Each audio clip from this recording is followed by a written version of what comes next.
Hi guys, Anne Phillips, Music Minds and Wellbeing. Well, as promised, I've got a part two with Jorge, who is from Tucson, Arizona. He is passionate about gut health and wellness. And in our first conversation, we had a really deep dive into gaming and the effects of even depression regarding gut health. And we just started that little journey of how you can improve your gut health by introducing raw food. So this time I just want Jorge to go a little bit further. He left us with the breakfast of, just adding blueberries, even to like your oatmeal or whatever.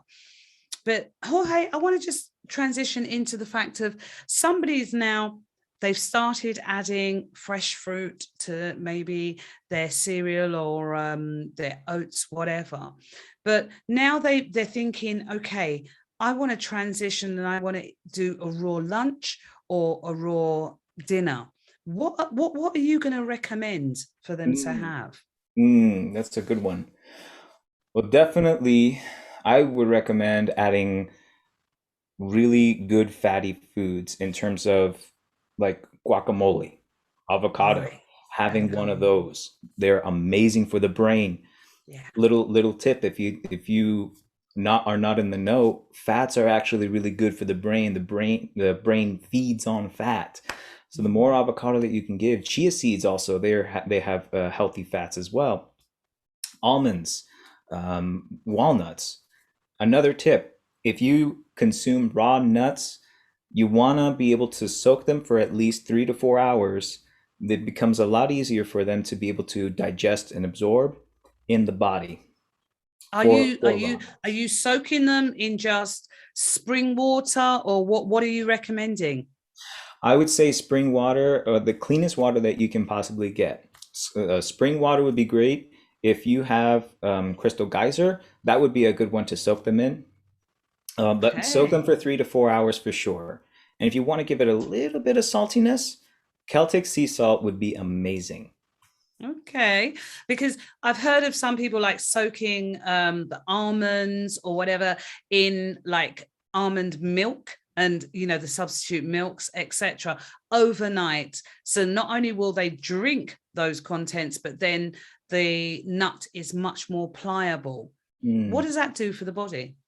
That's a really great question because I actually was not in the know that that was done. Actually, this Mm. is the first time that I even know about soaking almonds in almond milk. But if I were to take a guess, it would kind of defeat the purpose of soaking them in there Mm. to break down that enzyme inhibitor that raw nuts have. Ah, right. Okay. Because I mean, it's just one of those things where, like I said before, that I knew someone who went into hospital because of leaky gut Mm. syndrome. And, she was older. And some of the tips and techniques that, she has been since taught are really helping her and helping her and the family. But I want to talk to you about the gut brain connection.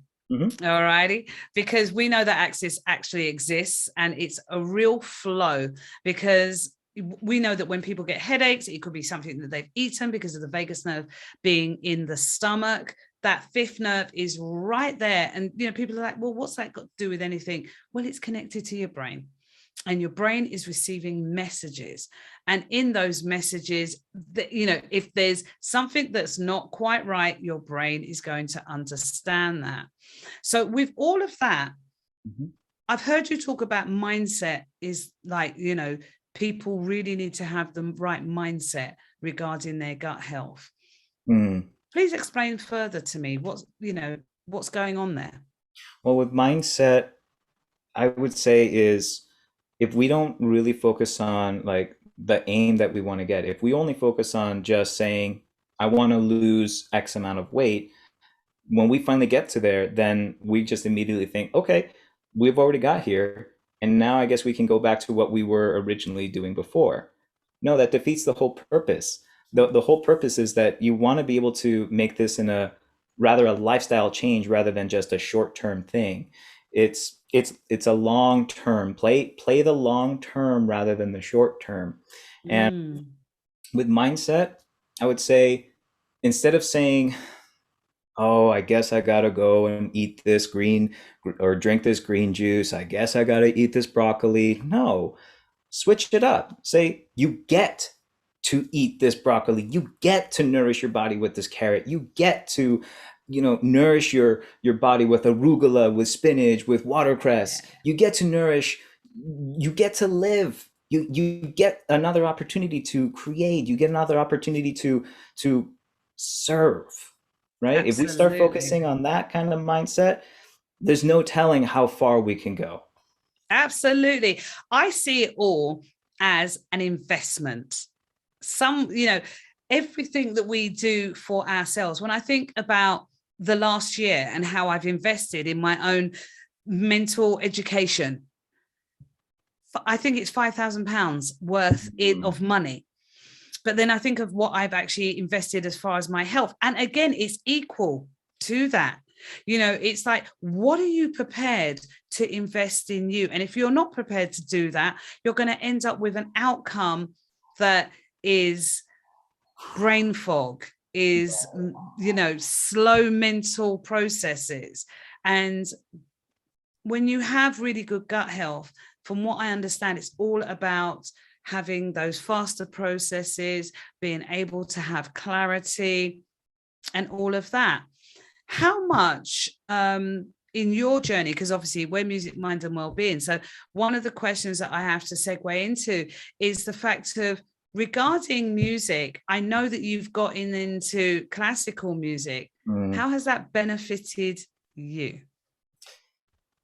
Well, it's really something that a good friend and mentor of mine, he recommended to dive into and just to explore different avenues of music.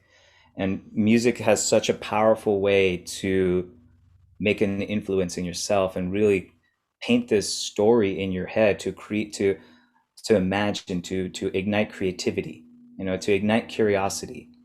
And accompanying that with what he shared with me regarding mental fitness, mental wellness, is just incorporating that with something that he created called IBG, interactive Mm. brainwave games, and combining that with music.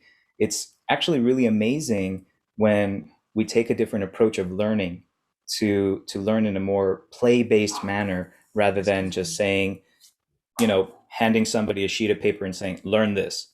Like, it's not going to stick.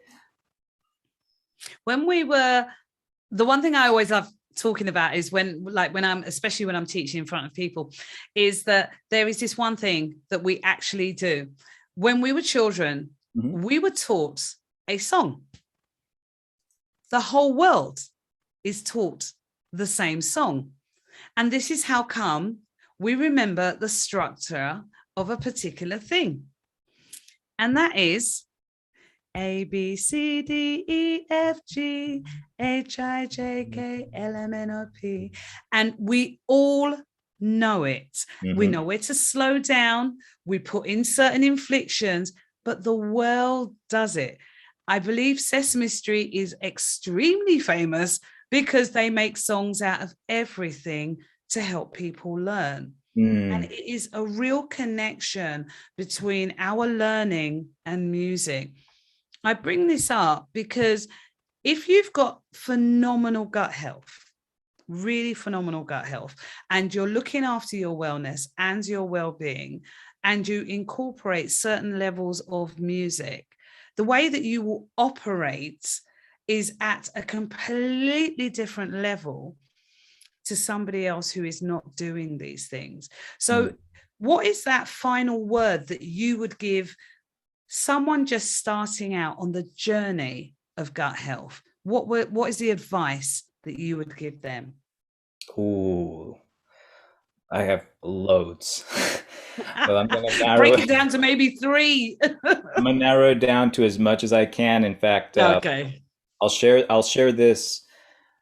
When you start, don't beat yourself up if you relapse. Don't beat yourself up, because that is just putting yourself in the negative mindset, and we put ourselves in the victim mode. And when we let that saboteur take over, then we could completely get off track and think, you know what, I don't think it's worth it. When in reality, it's not. Our saboteur is telling us that. Shift that mindset of saying, hey, it's okay. I messed up, but we know how far we've come. Let's go a little further. And another thing that I want to share real quick, a really great mentor and friend of mine shared this yesterday in its final words, is always do your best to find the gift in adversity, because there's always a gift in any adversity, and maybe many. When we find that gift, we start to operate more in that positive mindset. We start operating more in that service mode rather than focusing just on ourselves. That is good stuff. Step by step, just take it one step at a time. Break it down to its most minimal function. How can people find you, Jorge? People can go ahead and find me on Instagram. You can find me at levelup_your lifestyle. You can also find me on my personal Facebook page. And I'll throw this one out there too. If you have an invite to the group, Level Up Your Lifestyle, you can find me on there. Okay. Well, guys, Jorge's details are going to be down in the chat area for you to be able to go to. So remember to subscribe, share, and like on all of our platforms. Thank you so much for watching Music Minds and Wellbeing. Jorge, it has been an absolute pleasure having you with us. And thank you again for the platform. I really, truly appreciate and having this awesome jam. You're welcome. Speak to you soon, guys. Bye for now.